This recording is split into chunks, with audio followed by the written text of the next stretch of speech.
Controversy for another athlete after taking a stand for civil rights. San Francisco 49ers quarterback Colin Kaepernick made his preseason debut Friday, but it's what he did before that game that's getting all the attention. The 28-year-old chose to sit during the national anthem.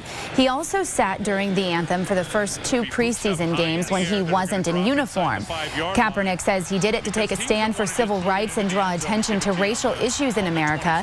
His explanation was that he would not honor a song nor, quote, show pride in a flag for a country that oppresses black people and people of color, end quote. The NFL released a statement saying players are encouraged but not required to stand during the national anthem. Kaepernick says he's not looking for approval. His stand comes during a time of police shootings and Black Lives Matter protests.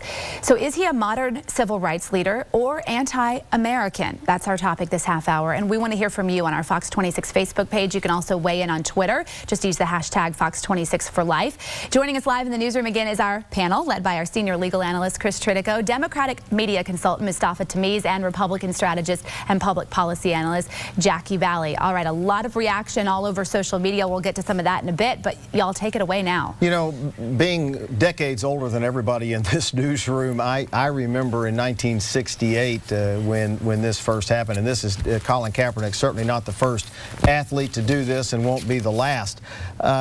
Two athletes in the Olympics in 1968 raised their fist in a black power, showing a black power to support the civil rights movement, and were roundly criticized, and it took years for them to be accepted.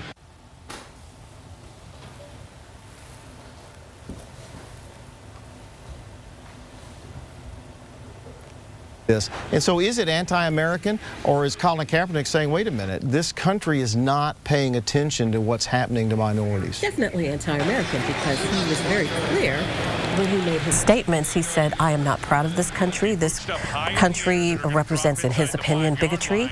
And he made some very damaging statements about our country. This is a man who was adopted by white parents, had, according to him, had a very nice lifestyle, very nice upbringing. They were very loving to him. Has a net worth of $20 million, makes $1 million playing $1 million per year playing football. He is an example of the American dream. And for him to now say that he is not proud of the country that has allowed him to live this privileged lifestyle is definitely wrong. And it's not a civil rights movement. Martin Luther King Jr. would not say, look against your country. Martin Luther King Jr. said, let's be peaceful in trying to make our country better. By saying the statements, the damaging statements that he made against our country is not making our country better. But isn't this in the same vein as what Martin Luther King did? It's a non-violent way to say we have to pay attention to this. And I'm not protesting, I'm not saying for or against what he did, but isn't this in the same vein? Yeah, Tommy Smith and John Carlos were the two athletes in the Olympics that raised their hands. Muhammad Ali, his protest against the Vietnam War that costed him the prime of his career when he couldn't box, and WNBA players just recently also. So athletes making a political statement it's not new, and I think it's important. I think those things are important.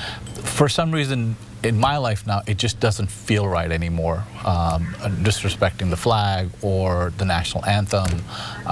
We're in war in two countries. There's a lot going on in the world. And I think that we have a responsibility not just to point to the problem, but also start pointing at solutions. And so, although I disagree with it in this circumstance, but I think he has every right to do that, and that's what our Constitution's about. Let me go to Sally. She's monitoring our social media. Okay, we've got tweets coming in from all sides of this story here. We're going to first go to the controversial sheriff, the Milwaukee County Sheriff. Remember him, Sheriff Clark? He says he has no right to do this while employed by the 49ers. Make him stand or cut him for conduct detrimental to the team.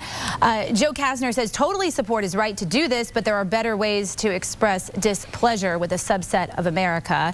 Our good friend Chris Baker, he says Colin Kaepernick defines the term stupid athlete. Matt Ufford says the entire discussion on Kaepernick, it's his right to sit and it's yours to not like it. Cool? Cool. Now let's go drink some beers. You know, and you have to we have to look at this with a full window here.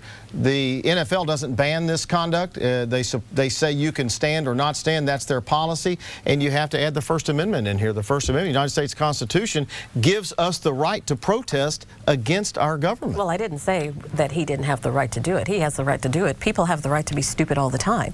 But I do agree that his statements, specifically the statements he made after his actions, are very anti-American. And remember, the NFL refused whenever the Dallas Cowboys wanted to put decals on their helmets to in an effort to the Dallas shooting. Our police officers to remember them. They said no, right, even though they had approved decals for other teams for breast cancer and other awareness. So the NFL is promoting this by not allowing us to reward and to look at our police officers, but then by saying he has the right to do this, but the football players don't have a right to look at our police officers and say that we are sorry that they were slain. All right, so that's it. We're out of time. I'm sorry. I wanted to get back to you, but we're out of time. Join us right now, live on Facebook. Get your questions ready, and we'll answer those questions as long as they're not too personal. And coming up next, we're going to, imagine this, we're going to talk about the election. It's a good way to end the hour. Yeah. Sorry, Mustafa. Just keep drinking your coffee.